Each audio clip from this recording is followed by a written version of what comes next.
Welcome back, guys. If you have followed my course throughout religiously, you might have observed that I end some commands with parentheses, while for others, I don't. For example, if I had to look at top 5 rows of my data frame, then I have used the command df.head and I ended that command with parentheses. While I had to look at the shape of the dataset, that is the number of rows and columns, I have used the command df.shape and didn't end that command with parentheses. So what's the matter? This comes from the fact that df, which is a data frame, has certain methods and attributes associated to it.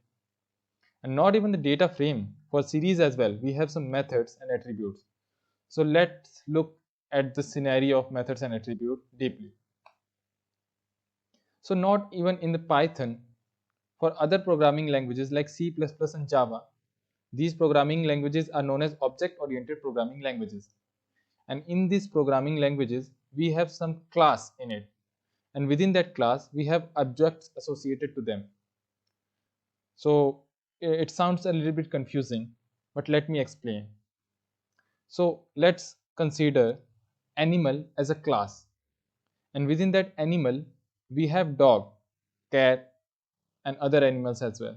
So these dog, cats are known as object and the animal as a whole is known as class. So for those objects, we have some features of those objects and some functions of those objects. The features of those objects are known as attributes and the functions of those objects are known as methods. Simple? Let's take an example. So if a dog is an object of class animal, dogs has 4 limbs, 2 eyes and 1 tail. These are properties of dogs and hence known as attributes or features. Dog can move, bark and eat food. These are some functions of dog.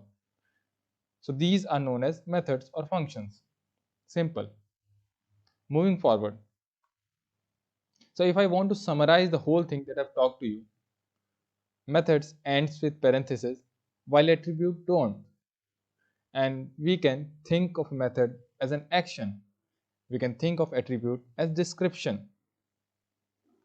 If I talk about myself, let's consider myself as a Python object, then Rizwan.talk and Rizwan.eat, these are some actions oriented things. These can be considered as methods. And if you talk about my height or age, these are my properties. Now you can take them as attributes. Simple. So why there are parentheses in the method? The main purpose of the parenthesis so that we can pass some additional argument within the method. So let's move to the Jupyter notebook and understand what I am trying to say.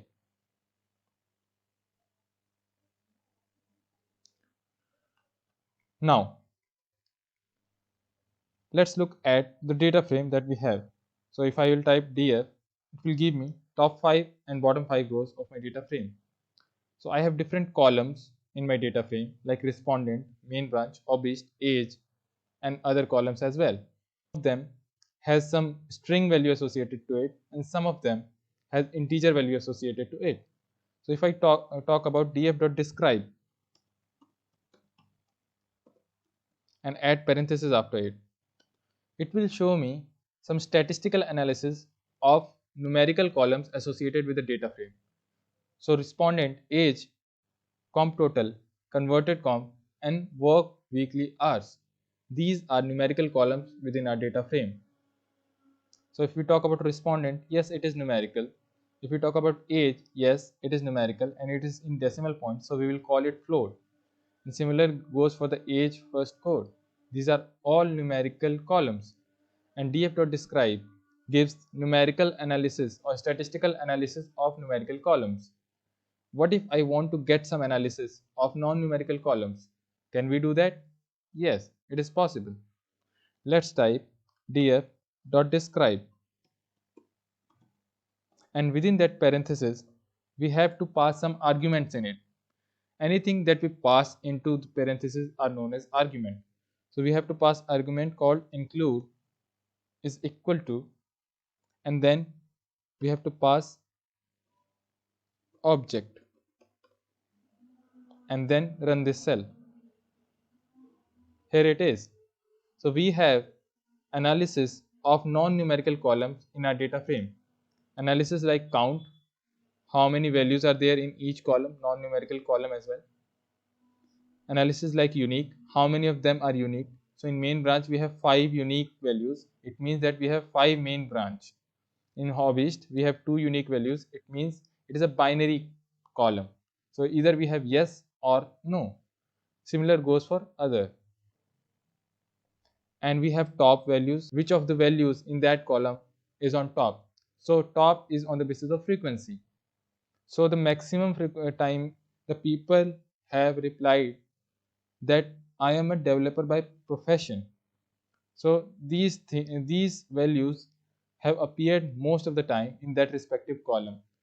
And if you talk about hobbyist, maximum number of times people has replied yes, and below that we can see the frequency of that response. So these are some analysis of non-numerical column in our data frame. So this is how we can pass some argument within the method. This is it for now. In the next video, we will talk about some amazing function of index. Thank you. See you later in the next video.